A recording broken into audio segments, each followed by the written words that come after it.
Assalamualaikum warahmatullahi wabarakatuh. Anak-anak apa kabar? Haifa, Gaza, Arkan, Yafa. Alhamdulillah. Kita sapa teman-teman di rumah. Assalamualaikum teman-teman. Di situ. Ya, assalamualaikum teman-teman. Menghadap ke sana. Assalamualaikum teman-teman. Alhamdulillah.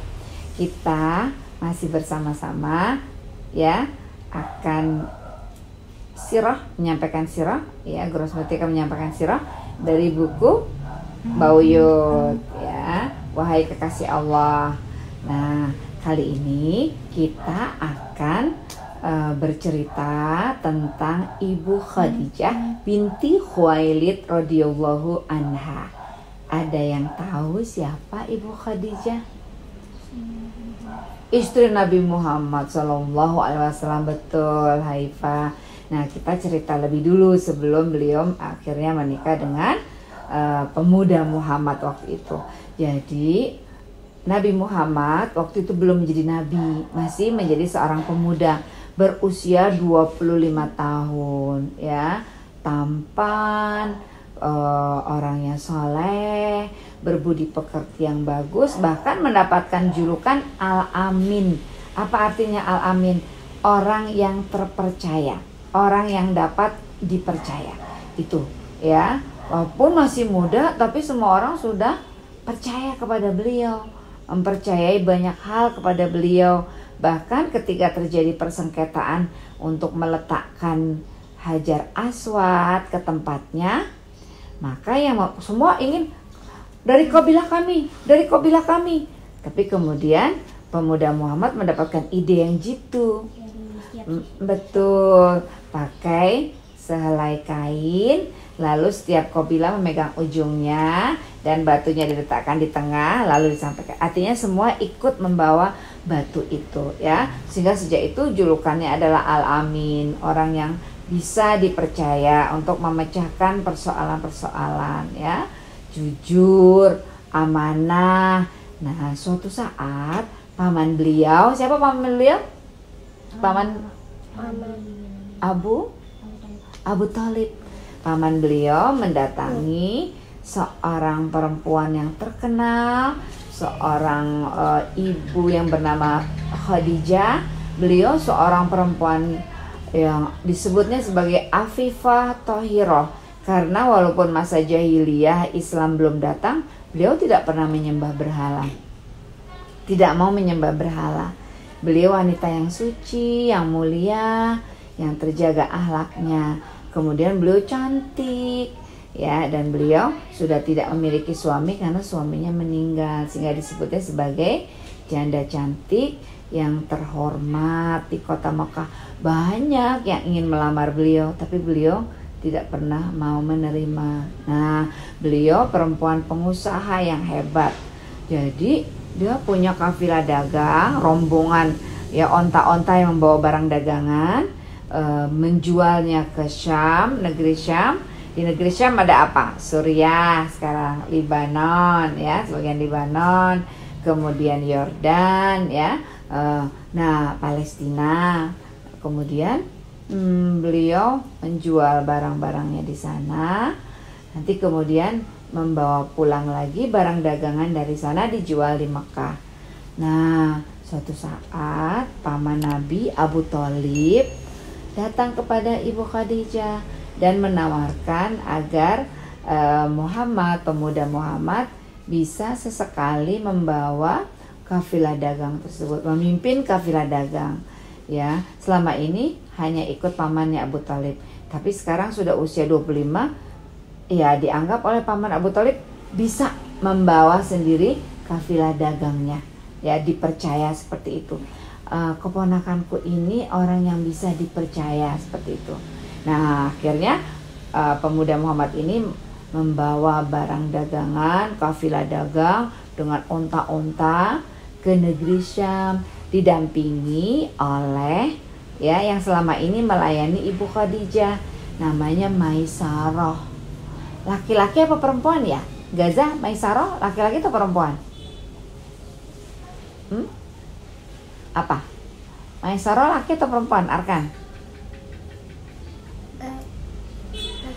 laki-laki. Dia yang kemudian ikut membantu melihat, dan Masya Allah perjalanan itu lancar sekali. Hanya sekali dua onta itu terkilir, tapi kemudian diusap-usap, didoakan oleh oleh pemuda Muhammad. Itu belum jadi nabi, bisa lagi berdiri dan lancar. Ternyata perjalanan itu sangat lancar dan hanya sebentar, tapi memperoleh keuntungan yang luar biasa. Sampai kemudian Maisarah sempat tercengang. Ini berdagangnya sangat jujur, tapi keuntungannya banyak sekali. Nah, sampai di Basra ya, bertemu lagi dengan seorang pendeta bernama Nestor ya. Kalau dulu pernah bertemu dengan pendeta Bahira ya, sekarang bertemu dengan pendeta Nestor. Dia juga melihat ada hal yang aneh ya. Kenapa? Karena pemuda Muhammad ini langsung berteduh di bawah sebuah pohon dan awan segera melindungi pohon tersebut. Dan beliau segera bertanya kepada Maisarah, siapa dia? Oh ya, dia kepala rombongan dagang ini ya. Dan beliau tinggal di Mekah. Terus ditanyakan, apakah beliau seperti ini? Semua data tentang pemuda Muhammad ini diketahui oleh pendeta tadi. Karena memang di Quran Al-Baqarah 146 disebutkan ya'rifunahu kama ya'rifu abna'ahum. Mereka, para pendeta Nasrani dan Yahudi dari kitab Taurat dan Injil memang sudah mengenal Muhammad ini, bahwa akan ada nabi akhir zaman, nabi terakhir. Itu sudah disebut-sebut di dalam Quran, di dalam Taurat, kitab Taurat yang dibawa kepada Nabi Musa, dan kitab Injil yang dibawa kepada Nabi Isa, yang diutus Allah ya, melalui wahyu yang diberikan melalui malaikat Jibril, seperti itu. Jadi dia langsung tahu ini memang nabi yang akhir zaman yang disebut-sebut. Beliau juga mengatakan mudah-mudahan ketika dia sudah diutus menjadi nabi seperti dalam Taurat dan Injil akan menjadi nabi terakhir, mudah-mudahan aku masih hidup, kata pendeta itu ya. Nah, kemudian selesai nih dagangnya, untungnya besar, pulanglah ya. Setelah mendapat, Maisarah pun terkesima ya, tercengang-cengang, luar biasa ini perjalanan lancar, menyenangkan. Kemudian tadi awan selalu melindungi, jadi tidak pernah kepanasan. Sampailah ke Mekah. Lalu diceritakan ya, ternyata keuntungannya banyak sekali. Maka pemuda Muhammad ini mendapat imbalan 8 ekor onta. Banyak gak? 1 ekor onta itu sama dengan seperti 1 buah mobil zaman sekarang. Jadi keuntungannya besar sekali, mendapatkan imbalan 8 ekor onta. Ya, Gaza. Berapa Gaza? 8 ekor onta. Nah, lalu setelah pemuda Muhammad pulang, Maisarah menceritakan lagi bahwa bertemu dengan seorang pendeta yang meyakini bahwa Muhammad ini adalah nabi akhir zaman ya, bahwa dia adalah orang yang luar biasa ya, termasuk orang yang bisa berteduh di bawah pohon itu hanyalah seorang nabi, seorang rasul, sebagaimana diyakini oleh pendeta tersebut yang dia ketahui dari kitab ya. Bertambah-tambah simpatinya Ibu Khadijah. Ibu Khadijah kagum nih ya, Arkan. Ibu Khadijah kagum sama pemuda Muhammad. Wah, masih muda tapi hebat ya, kemudian pandai tapi jujur dan baik hati. Nah, kemudian diceritakan terus bahwa Muhammad ini ya diduga akan menjadi nabi dan seterusnya. Semakin bertambah simpati dan ketertarikan Ibu Khadijah pada pemuda Muhammad.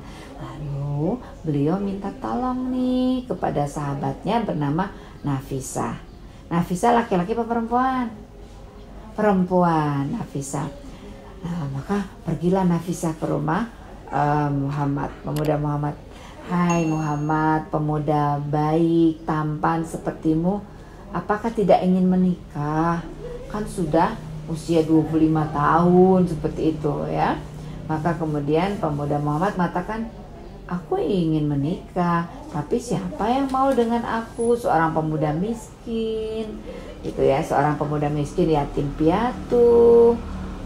Maka kemudian Nafisah mengatakan, kalau ada yang mau denganmu, dia seorang perempuan terhormat, janda cantik yang mulia, ya, dan dia adalah orang yang ya sangat baik hati dan juga kaya raya, ditambahkan seperti itu.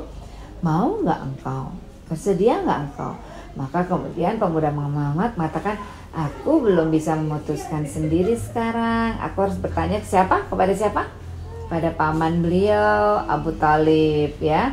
Maka beliau menyampaikan semua berita itu kepada paman Abu Thalib. Tadi yang disampaikan oleh Nafisah tadi, bahwa Ibu Khadijah mau dengan beliau, ya. Disampaikanlah kepada paman Abu Thalib.